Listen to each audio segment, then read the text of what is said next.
গল্পঘরের পক্ষ থেকে সবাইকে জানাচ্ছি স্বাগতম ও শুভেচ্ছা। একটু বুঝতে হবে ব্যাপারটা। কফিনে দাফন করলে জমিনের পানির জন্য লাশ পচে যায় তাড়াতাড়ি, কিন্তু বন্ধ পাকা ঘরে সার্কোফ্যাগাসের মধ্যে ময়েশ্চার কম, তাই লাশ গলবে দেরিতে। সময় পাওয়া গেল। সারাদিন অফিস করে রাতে কবরে চলে যান ফন কোজেল। মেয়েটার পরিবারের লোকজন জানে যে এই বয়স্ক লোকটি হোয়সের প্রেমে পড়েছিল সত্যি, তাই তারা ভদ্রলোকের মানসিকভাবে ভেঙে পড়াকে ভালোবাসার স্বাভাবিক পরিণতি হিসাবে ধরে নেয়। যে ঘরে হোয়সের কবর সে ঘরে দুটো চাবি, অন্যটা হোয়সের বোনের কাছে। কিন্তু পরিবার জানে না রাতে গিয়ে ফন কোজেল কী করে। ফন কোজেল আসলে সার্কোফ্যাগাসের মধ্যে ফর্মালডিহাইড আর অন্যান্য মশলাপাতি দিয়ে লাশটাকে সংরক্ষণ করতে চাইছিলেন, কাউকে না জানিয়ে। তখনকার দিনে আরও একটা চল ছিল, মারা যাওয়ার পরপরই ডেথ মাস্ক বানানো হতো। মানে প্লাস্টার অফ প্যারিস জাতীয় কিছু দিয়ে মুখের একটা ছাঁচ বানানো হতো এবং এই ছাঁচ অনুযায়ী আবক্ষ মূর্তি তৈরি করা হতো। রাজা রামমোহন রায়েরও ডেথ মাস্ক বানানো হয়েছিল। ফন কোজেল ডেথ মাস্ক তৈরি করলেন হোয়সের।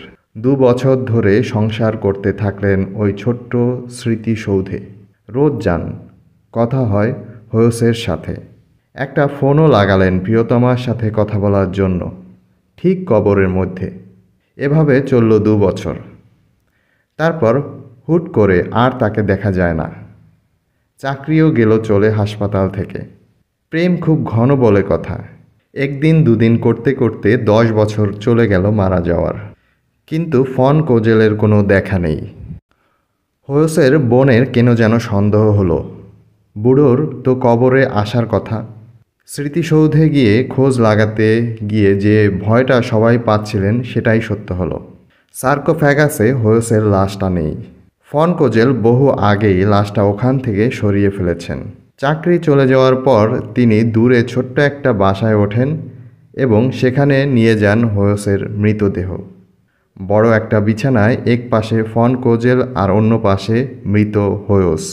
10 বছর ধরে লাশ নষ্ট না করার জন্য বিশেষ ধরনের চেম্বার এবং টেকনোলজি প্রয়োজন।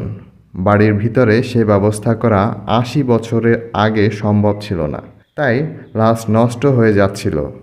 প্রচুর পারফিউম, নানান ধরনের তেল ও কেমিক্যাল ব্যবহার করে ফন কোজেল চেষ্টা করছিলেন প্রিয়তমাকে রক্ষা করার জন্য। মারা যাওয়ার পরপরেই তার চুল কেটে রাখা হয়। সেই চুল আর গলে ঝরে পড়া চুল দিয়ে তৈরি করা হয় উইগ, আর সেই ডেথ মাস্ক ব্যবহার করেই তৈরি করা হয় মোমের মুখোশ। চোখের কোটরে ঢোকানো হয় কালো মার্বেলের চোখ। হাড়গুলো জোড়া রাখা হলো পিয়ানোর তার দিয়ে। নষ্ট হয়ে যাওয়া চামড়ার জায়গায় সিল্ক আর মোমের জগাখিচুড়ি বিভৎস এক পুতুল পরিয়ে রাখা হয় বিয়ের গান।